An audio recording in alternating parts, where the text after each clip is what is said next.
Hi guys, welcome to ultimate channel. இன்றைக்கி நம்ம வீடியோவில் வேளாங்கண்ணியினுடைய தேவாலய வரலாறு மற்றும் கட்டிடக்கலையை பற்றி பார்க்க போகிறோம். வாங்க வீடியோக்குள்ளே போகலாம்.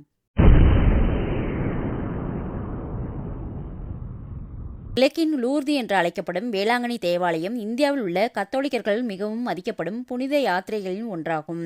தேவாலயத்தினுடைய கதை 16 அல்லது 17ஆம் நூற்றாண்டுக்கு முந்தையது. அன்னை மேரி இந்த சிறிய கிராமத்தில் குழந்தை இயேசுடன் தோன்றியதாக நம்பப்படுகிறது. போர்த்துகீசிய மாலுமிகளை அதே நேரத்தில் புயலிலிருந்து காப்பாற்றியதாகவும் கூறப்படுகிறது. கால் ஊனமுற்ற மோர் விற்பவரை குணப்படுத்தியதாகவும் கூறப்படுகிறது. அப்போதிருந்து இந்த இடம் பெரிய பின்தொடர்பவர்களை கொண்டுள்ளது. ஒவ்வொரு ஆண்டும் ஏராளமான மக்கள் தேவாலயத்திற்கு மரியாதை செலுத்தவும் ஆசீர்வாதங்களை பெறவும் வருகிறார்கள். ஆண்டுக்கு சுமார் 20 மில்லியன் யாத்ரீகர்கள் தேவாலயத்திற்கு பயணம் செய்கிறார்கள். விருந்தின் போது கிட்டத்தட்ட 3 மில்லியன் மக்கள் புனிதமான மைதானத்தில் காலடி வைக்கிறார்கள். தேவாலயம் கோதிக் பாணியில் கட்டப்பட்டுள்ளது. இது போர்த்துகீசிய கட்டிடக்கலையின் அடையாளங்களை கொண்ட ஒரு பெரிய வெள்ளை அமைப்பு. இந்த தேவாலயத்திற்கு 1962ஆம் ஆண்டு போப் அவர்களால் பசிலிக்கா அந்தஸ்து வழங்கப்பட்டது.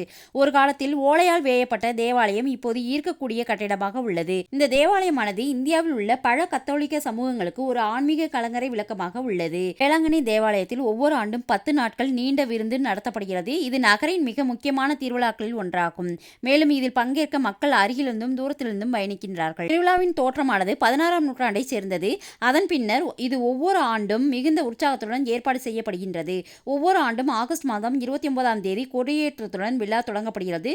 தொடர்ந்து 9 நாட்கள் திருவிழா முடியும் வரை கொடியேற்றம் நடைபெறும். ஒவ்வொரு ஆண்டும் 3 மில்லியனுக்கும் அதிகமான மக்கள் விருந்துக்கு வருவார்கள் என்று கூறப்படுகிறது. இந்த வீடியோ உங்களுக்கு பிடிச்சிருந்துச்சுன்னா லைக் பண்ணுங்கள், ஷேர் பண்ணுங்கள், சப்ஸ்கிரைப் பண்ணுங்கள். தேங்க்யூ.